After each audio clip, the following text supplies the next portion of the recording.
I want to review with you, right? What do we have done in recent days, right?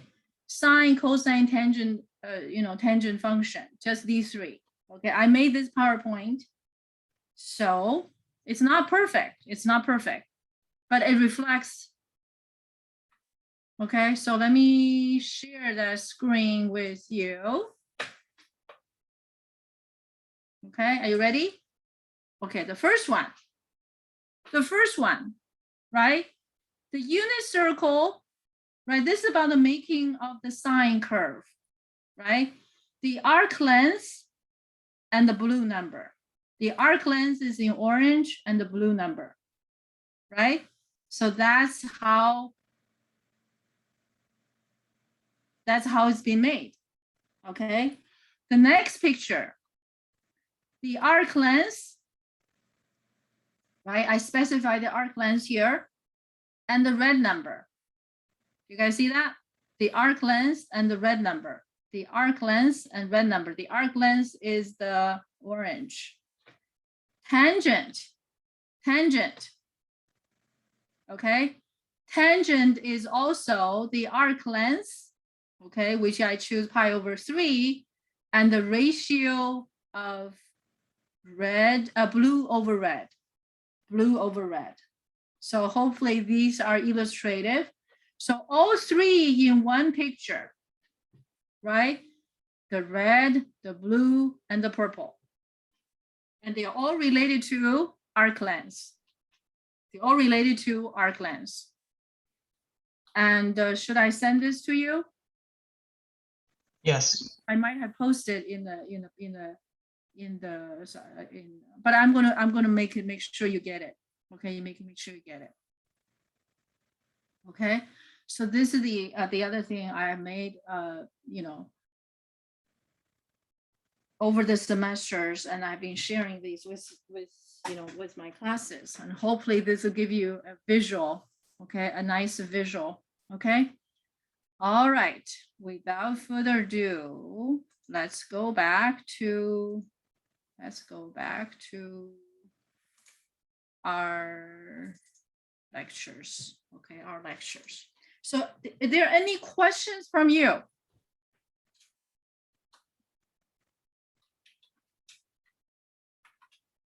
Any questions, comments, hardship, right? Where you wish me to go back to? Because next week, we're going to start talking about the other 4 important trig functions, which we call inverse trig functions.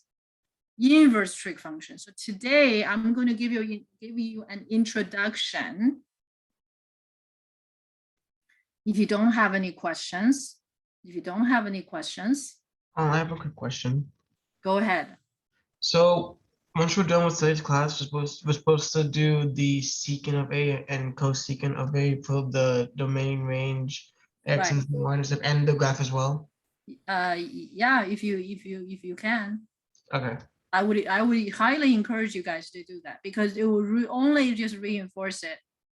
What you have learned, you will see a lot of familiar things we did.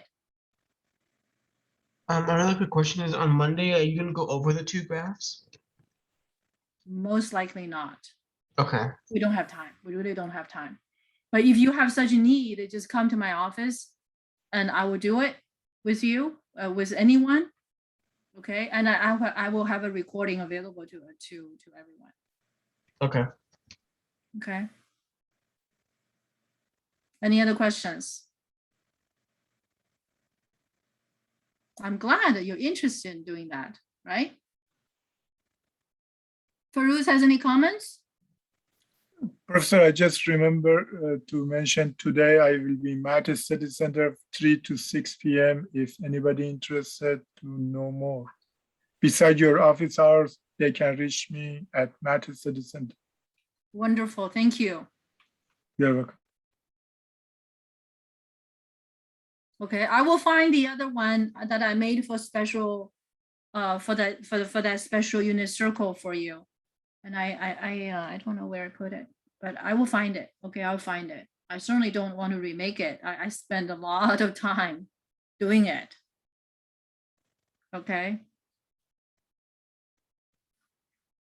All right. So today towards the end of the class, we have 5 minutes. Okay, we're going to have a little introduction to inverse trig functions.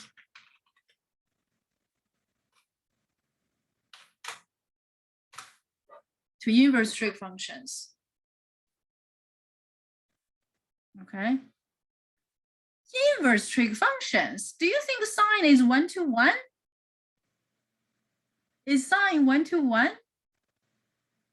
Because only 1-to-1 function has inverse, right?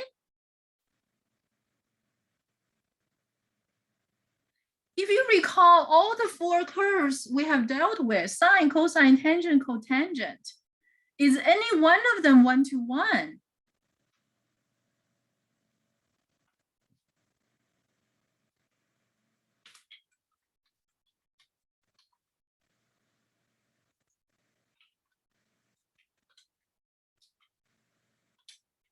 Hmm? If we restrict the domain for sine and cosine, yes. But I'm not talking about restricted domain. I'm just talking about these functions. Are they 1-to-1?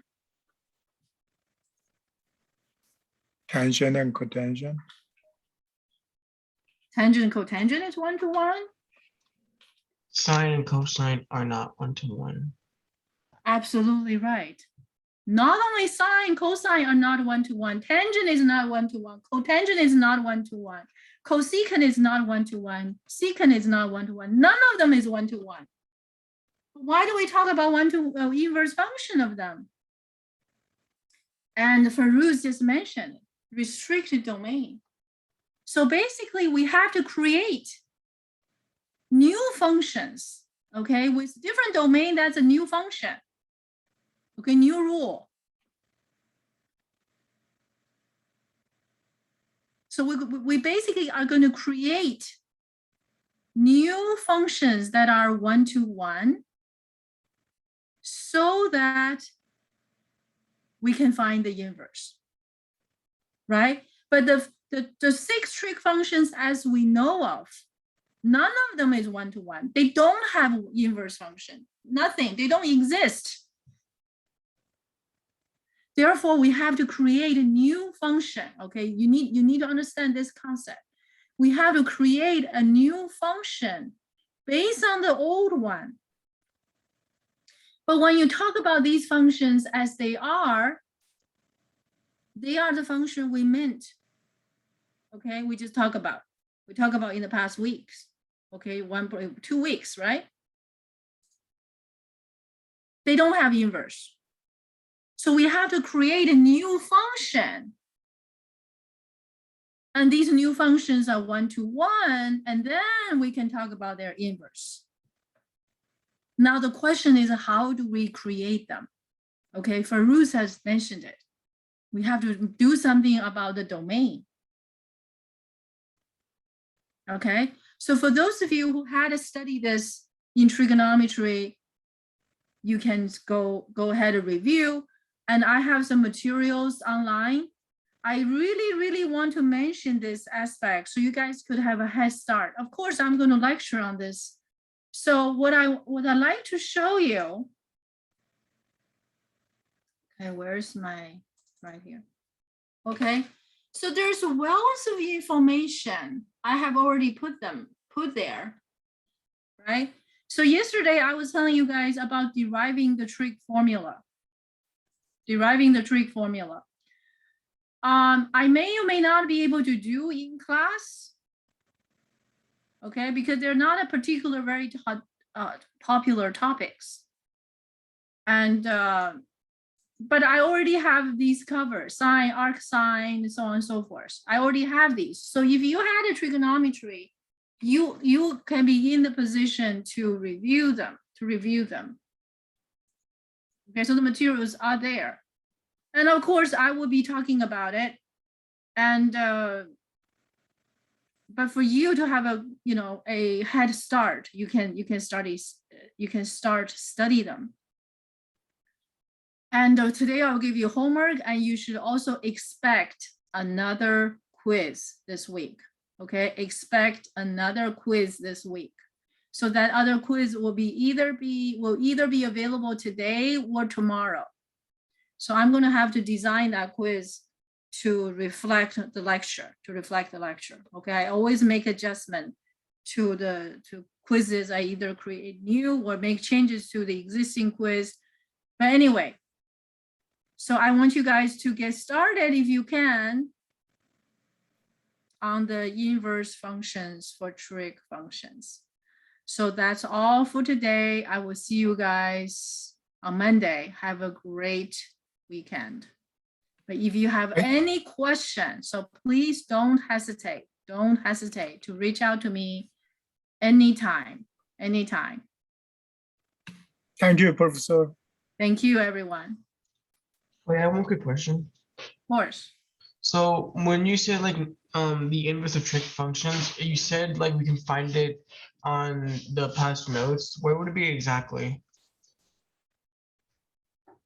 The past notes? Or like in like trig review, where can we find the like the notes section of the recording you did of last time? Oh, or are we gonna go over the inverse trig functions on Monday? Oh yeah, we are going to go over that. But Okay. I just urge you guys, if you like, you can see this, right? You guys see this? This is your Canvas page, right? Module. You can find these writings. Okay, I wrote them up. There's also their past lectures. From my previous semester. Okay, in my last semester, these topics already covered by week 5. So you see those lectures there. Okay, arc sine, arc cosine, all of that stuff. Okay, you guys see that? Yeah. So you can actually watch those videos, those recordings from the past semester. Okay. Okay. And that will make you better prepared. And of course, I will cover this. Arc sine, arc cosine, arc tangent are 3 very important inverse trig functions that you guys are going to encounter, right? I definitely will cover on Monday. But if you guys would like to study ahead of our class, and you have the energy, you have the time, I will encourage you guys to go for it. That's why I make them available. And I just want to point out all these materials, I have them, I have over there for you guys to have access to, right? To read about, to study. And of course, you're going to have questions. You must, right? If you don't have any questions after studying them, then you should not be in this class and I'm fired, right?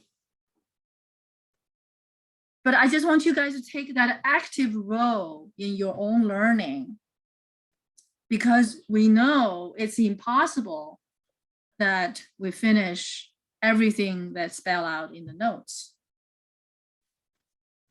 Okay. Any other questions? No, thank you. Of course. I just want you guys to be better prepared. Okay, if you don't have time to study, I will still cover it on Monday. Okay, so next week we're going to be doing the inverse function. So that will be week number 6. All right. So all of these materials is not forbidden for you to study. You can study, right? You can go ahead and study. All right. So any other questions? I'll see you guys on Monday. I'll see you on Monday. I'll see you guys Monday. Thank you, Professor. Of course. Thank you so much.